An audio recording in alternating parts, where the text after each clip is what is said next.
जिन्हें सचमुच जीवन में शांति चाहिए, सीता, वैदेही, राम चाहिए, जिसे जीवन में मुक्ति चाहिए, जिसे जीवन में वैराग चाहिए, उसे धर्म को भी त्यागना पड़ेगा, तब राम आकर के बैठेंगे।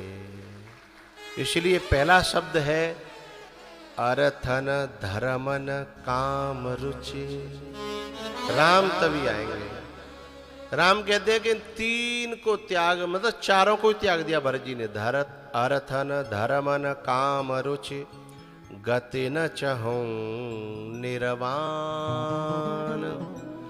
जन्म जन्म रति राम पद यह वरदान न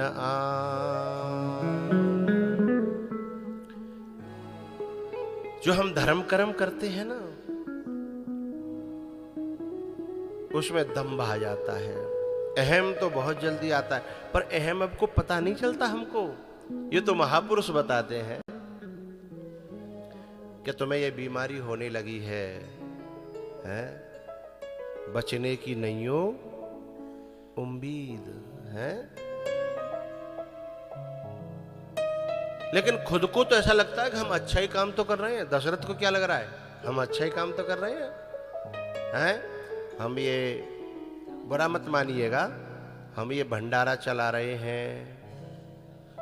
संसार में फंसने तो थोड़ा अच्छा है, लेकिन राम जी की स्थापना तक नहीं पहुंचाएगा।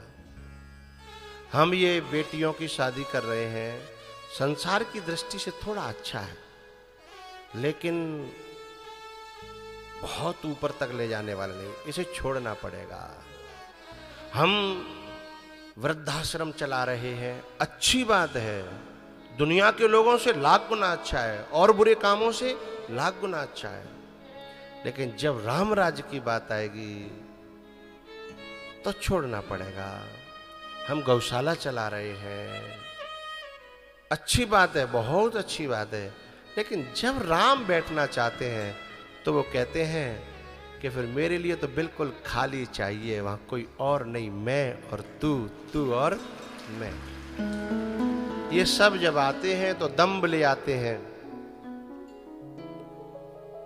अहम ले आते हैं, कपट ले आते हैं, न जाने क्या क्या वृत्तियां पैदा हो जाती हैं, और फिर समाज में न जाने कितना बुरा भला सुनना पड़ता है, और फिर सुनने में उनसे फिर एनर्जी उसी में नष्ट हो जाती है, जो लक्ष्य पे चलना चाहिए था वो फिर अधूरा रह जाता है, इन्हीं में उलझ जाते हैं।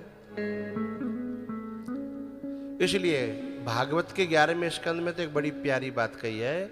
नवयोगेश्वर ने जो संवाद सुनाया निमि को, उसमें दत्तात्रेय के 24 गुरुओं की जब कथा आई तो उसमें एक कुररी पक्षी की कथा आई। एक पंछी जो है मांस का टुकड़ा लेके जा रहा था। जब मांस का टुकड़ा लेके जा रहा था तो उसके पीछे बहुत सारे पंछी पड़ गए। अब पंछी के पीछे जब वो पड़े तो पंछी को लगा कि यदि मैंने ये टुकड़ा न फेंका तो ये टुकड़ा तो जाएगा ही, संग में जान और जा सकती है। उसने उस टुकड़े को फेंक दिया, एकदम शांति मिल गई। त्यागा शांति अनंतरम, गीता जी बोले ये सब चीजें, धर्म, भंडारा, शादियां, गौशाला और क्या, वृद्धाश्रम। जब संसार से तुम्हें थोड़ा सा हटने की इच्छा तो थोड़ा करना, लेकिन इससे बंद मत जाना, इससे बंद मत जाना। ट्रस्ट बना करके सौंप दो दूसरों को, फिर आगे बढ़ जाओ, तुम जानो तुम्हारा काम जाने। उसके बाद उसी में लिपटे रह गए ना तो वहां नहीं पहुंच पाओगे जहां के लिए मानव जीवन मिला है, वहां नहीं पहुंच पाओगे।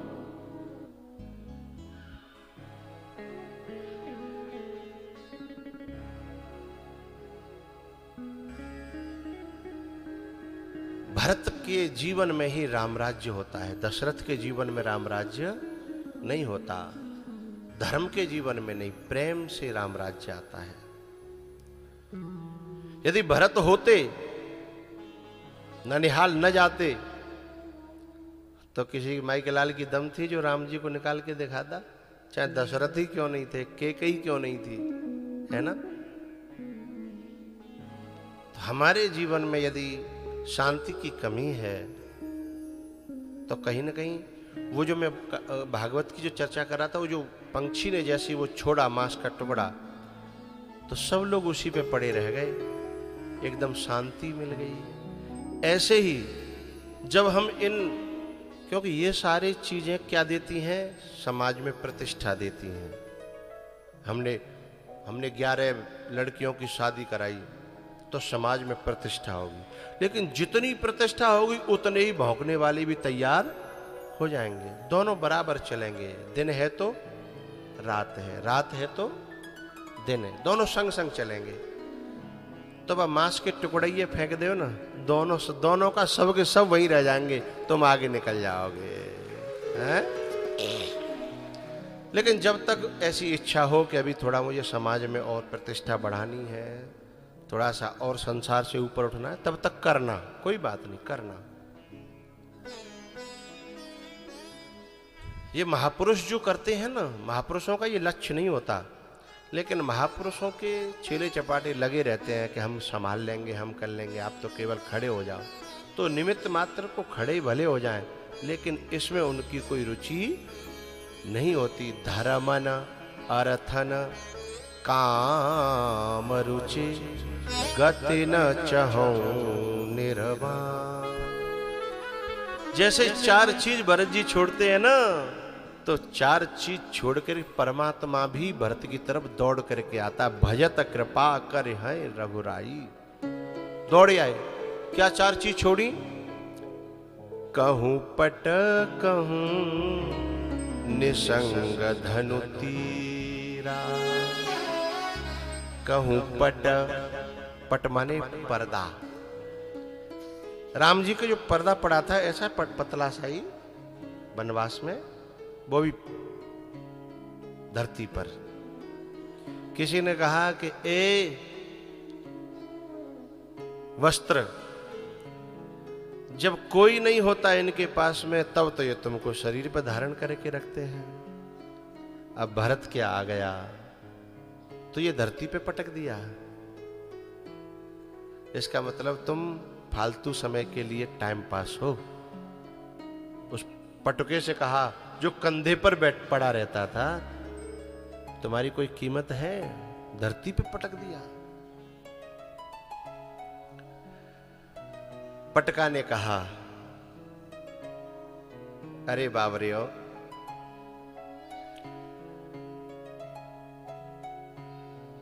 मैं राम जी के कंधे पे किस लिए रहता हूं पता है?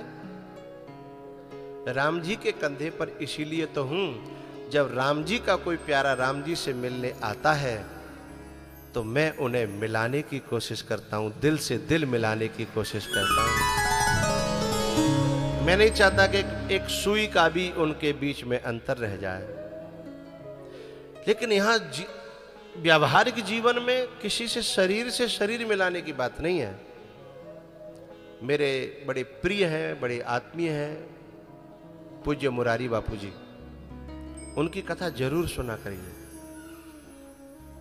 उनकी कथा की एक बहुत सबसे ज्यादा खासियत, यूं तो कथा तो उनकी है ही विचित्र, बड़ी सार गर्वित और अद्भुत, लेकिन उसमें सबसे बड़ी बात क्या है, वे जब भी कथा करेंगे अपने अपने महापुरुष और गुरुओं के प्रति भेदभाव को दूर कर देंगे और दिल में श्रद्धा, प्रेम और भाव प्रकट होगा, ऐसा निश्चय होता है।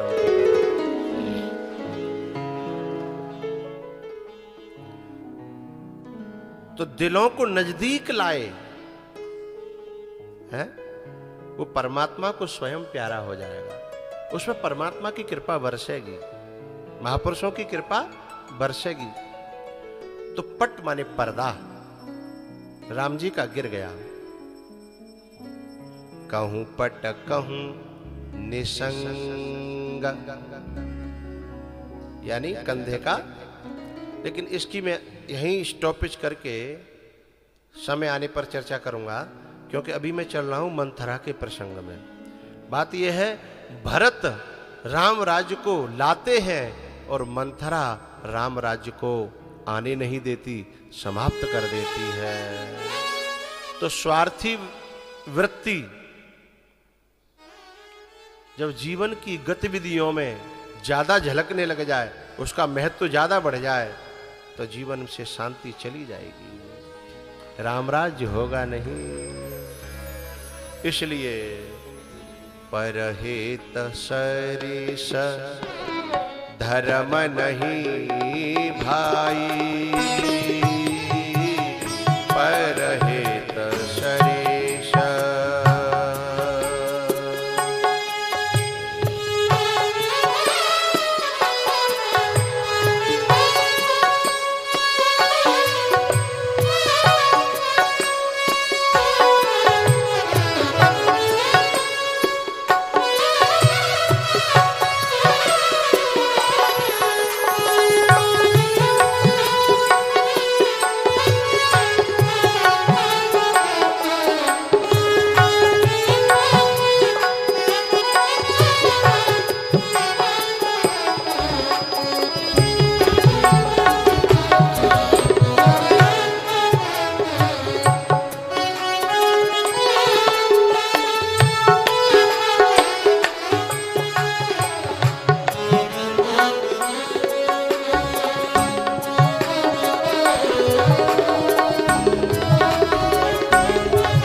परहित सरिस धर्म नहीं भाई,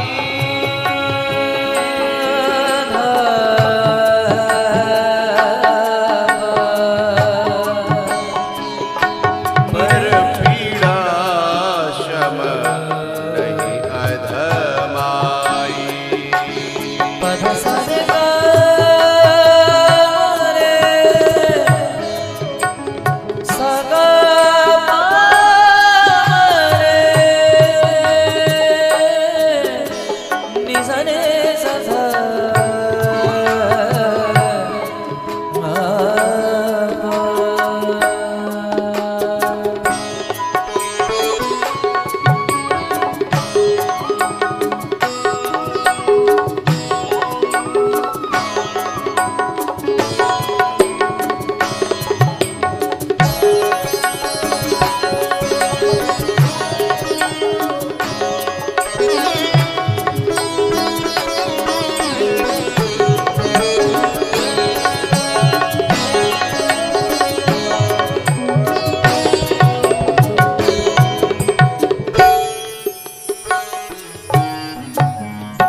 धर्म नहीं भाई, पर पीड़ा शम नहीं अधमाई।